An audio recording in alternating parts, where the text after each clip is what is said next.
Hello అండి, అందరికీ welcome back to my channel. ఈరోజు అయితే బచ్చల కూర పప్పు చేస్తున్నాను అండి. ఫ్రెష్ మా చెట్లు అయితే చూడండి, ఇలాంటి ఒక 3-4 చెట్లు ఉన్నాయి. చూడండి చెట్టాకులు ఎంత పెద్ద పెద్దగా ఉన్నాయో. ఇప్పుడు ఈ ఆకులన్నీ కోసి బచ్చల కూర పప్పు చేస్తానండి. సూపర్. చూడండి, బచ్చల కూర కట్ చేసేసుకొని ఇలా సన్నగా కట్ చేసేసుకోవాలండి. తర్వాత టొమాటో, కరివేపాకు. పప్పుని హాఫ్ అన్ అవర్ ముందే కడిగేసి పెట్టేశానండి. ఈ పప్పులోకి ఇప్పుడు మనం కట్ చేసి పెట్టుకున్న బచ్చల కూర, టమాటాలు, తర్వాత ఖచ్చితంగా కరివేపాకు ఉండాల్సిందే అండి. కరివేపాకు లేకపోతే అసలు పప్పు టేస్ట్ అనేదే ఉండదు. కరివేపాకు వేసేసుకోవాలి. ఇందులోకైతే పసుపు, టేస్ట్ సరిపడా కారం అండి, కొంచెం ఆయిల్ వేసేసి ఒక్క 4 విజిల్స్ రానివ్వాలండి. కుక్కర్వి 4 విజిల్స్ చాలండి. మరీ మెత్తగా ఉడకొద్దు పప్పు, కొంచెం పలుకుగా ఉంటేనే ఇలాంటి పప్పులు టేస్ట్గా ఉంటాయి, ఆకుకూర పప్పులు. చూడండి, బచ్చల కూర పప్పు మంచిగా మెత్తగా ఉడికిపోయిందండి. ఇప్పుడు ఇందులోకి సాల్ట్ యాడ్ చేద్దాం. టేస్ట్ సరిపడా సాల్ట్ అండి వేసేసి దీన్ని ఇప్పుడు పోపు పెట్టేసుకోవాలి. ఈ పప్పుకి పోపే ఇంపార్టెంట్ అండి.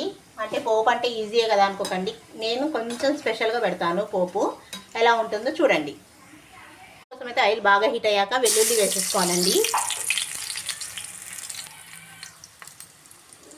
ఎండుమిరపకాయలు వేసేసుకొని ఇందులోకి ఇప్పుడు కొంచెం తాలింపు గింజలు అండి. ఇందులో శనగపప్పు, మినపప్పు అన్నీ కలిసి ఉంటాయి. ఆ తాలింపు గింజలు, తర్వాత జీలకర్ర వేసేసుకోవాలి, కరివేపాకు. ఇప్పుడు ఫైనల్గా ఇందులోకండి ఇలా పొడుగుగా కట్ చేసుకున్న ఆనియన్స్ వేసేసుకోవాలండి. ఆనియన్స్ వేసాక ఒక్క 2 నిమిషాలు అటు ఇటు ఇలా తిప్పేసి స్టవ్ ఆఫ్ చేసుకోలేమండి. ఇలా వేసుకుంటే పప్పు సూపర్ టేస్టీగా ఉంటుందండి. ఏ పప్పుకైనా సరే ఆనియన్ని లాస్ట్కి ఇలా యాడ్ చేసుకోవాలి, చాలా బాగుంటుంది పప్పు. ఒకసారి ట్రై చేయండి. ట్రై చేసి ఎలా ఉందో కామెంట్ చేసేయండి. ఇలా అంతే అండి, 2 మినిట్స్ తర్వాత స్టవ్ ఆఫ్ చేసేయడమే.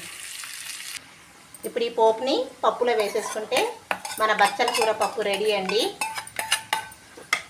ఇంట్లో పండించుకున్న బచ్చల కూరతో పప్పు చేశాను, చాలా టేస్ట్ ఉంటుందండి. ఇందులో ఎలాంటి మందు ఏమీ లేవు, సూపర్ టేస్టీగా ఉంటుంది. ఒకసారి ట్రై చేయండి.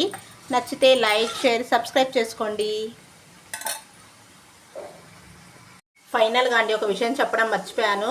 పప్పులోకి నేను చింతపండు వేయలేదు కదండి, అంటే అందులో నిమ్మకాయ వేద్దామనేసి వేయలేదండి. ఇలా మనం పప్పుని తాలింపు వేసుకున్నాక కొంచెం చల్లారాక ఒక నిమ్మకాయని పిండేసుకోవాలండి, బాగుంటుంది టేస్ట్.